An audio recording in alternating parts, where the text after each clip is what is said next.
All right, so here's my entry into the 2021 International Car Show for the Factree category, judged by Derek over there at Vice Grip Garage.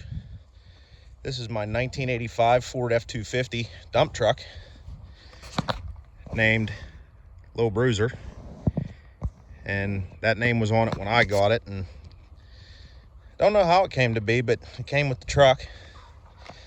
I'm actually the second owner of this rig.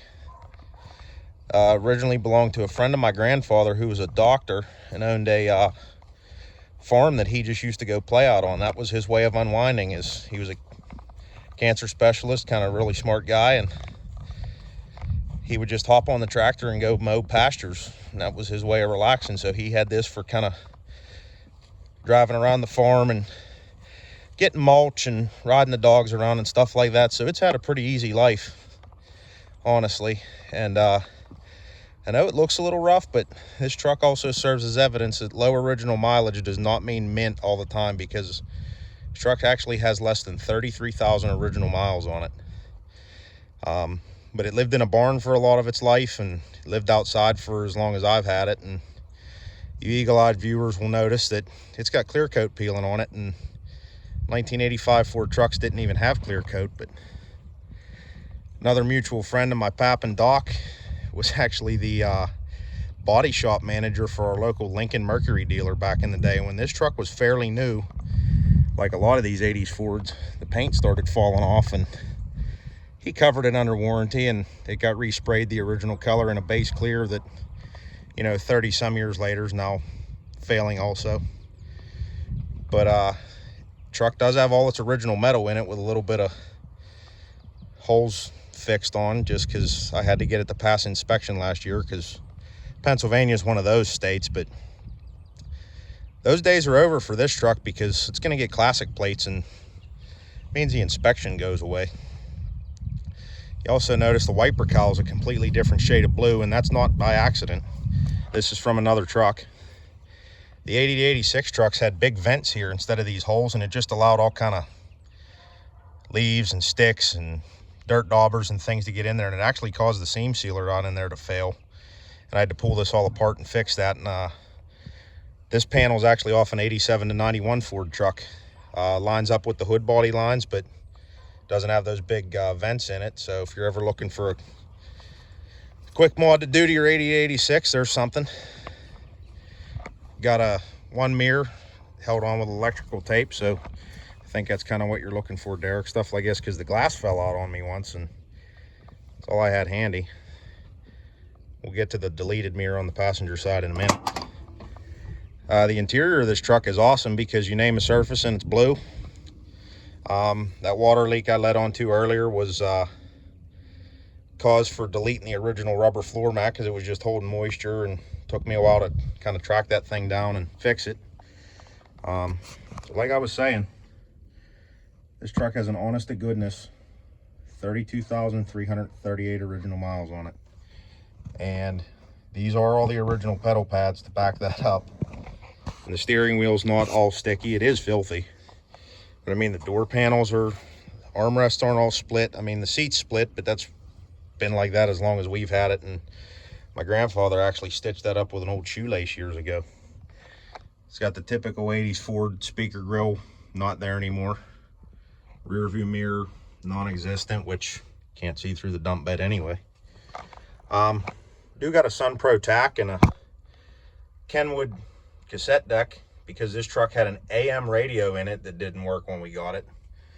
No AC truck, basically a no option truck other than being a 460 and four-wheel drive. Like that's completely it. So this is the original passenger side mirror. Driving down the highway one day, and it was, out there, but flopped over like this when I went to check it, and then zing.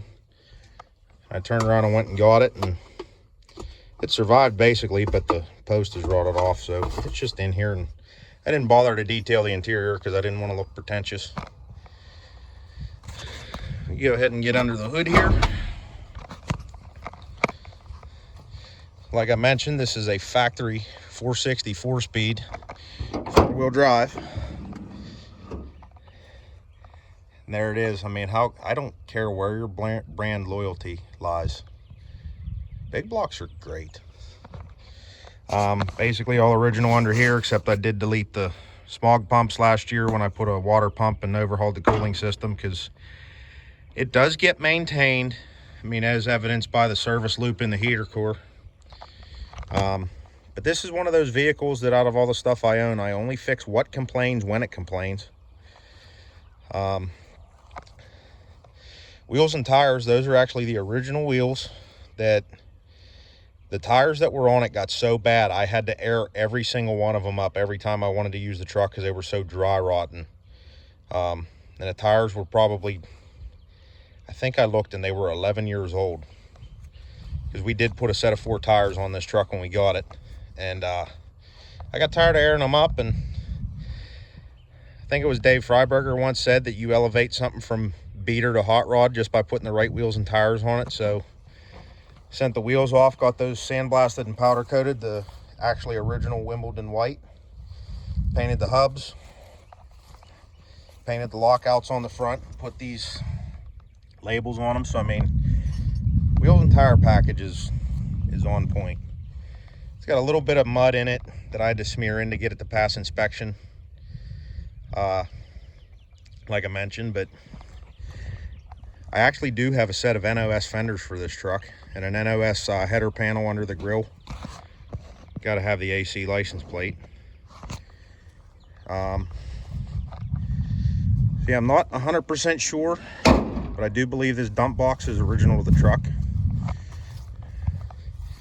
It's got a 84 build date. I know Doc bought it this way or bought it shortly thereafter, because as long as I've known this truck, which has been most of my 30 years, it's never had a pickup box on it. The sideboards are actually the old ceiling joists out of my parents' garage when they redid it. So there's that. I mean, it is what it is. Strobe light doesn't work, doesn't have any wires to it. That was put up as a joke about 10 years ago and it stuck. This might be the kind of thing you're looking for, Derek. This receiver hitch came with the truck, and this is some heavy duty stuff. Just C-channel, and if you'll notice, you get the right angle, it does have a little bit of a bow to it. So we yanked on something with it, but I can't remember what. Like I said, we've had this truck for a while. And it is hands down the most loyal vehicle I own. I've got a fleet of stuff that's 20 years newer than this that have either broke on me or had to be towed. And not this guy. And the thing is too, is it's basically like driving a muscle car. It's got a big block with a Holley 4-barrel on it, 4 speeds, does not stop or steer, gets 7 miles to the gallon, and I love every second of it.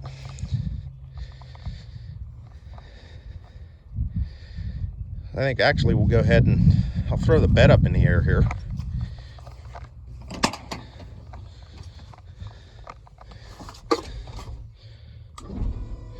She's electric. It's basically just a snowplow pump, because it's not a super heavy duty truck, you know, it's not a dually. Yeah, it's got this little scissor lift guy in it. There's actually some stuff that probably helped the, I don't know what that was, but we're gonna ignore it. So these are the most heavy duty filler neck brackets I've ever seen. Front and rear. Get a good look at the little hoist here. I mean, she's not good for a lot of weight, but this thing sure beats a wheelbarrow. Factory dual tanks. Another one of those Factree things you might be looking for is I actually welded this exhaust up probably about 10 years ago. The original muffler was a 2-into-1 deal and had like a big 3.5 inch or 3-inch tailpipe that went out the back like it would, and both of the rear hangers broke. So I just went ahead and winged that off, got a pair of Thrush chambered mufflers, made up my own tailpipes and stuff, picked up some factory locations to hang them, and this is where we're at. It's held up reasonably well. I mean, this thing sounds like it's got a 3/4 race cam in it, but she's just a stock Smogger 460 dual gas tank truck, which I don't know if that was standard or not with a 460, but if you didn't get it with a 460, I'd question your decisions. Cool thing about these two is it actually is a factory true dual exhaust, and I made it true duals even more. But yeah, that's the way this hangs and everything. That's how it's supposed to be. Original Ford mud flaps. This thing actually is a work in progress too.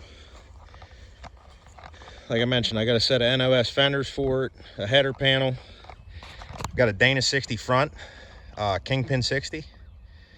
And being that the truck is the color that it is, this thing needs to look like the 1985 Bigfoot.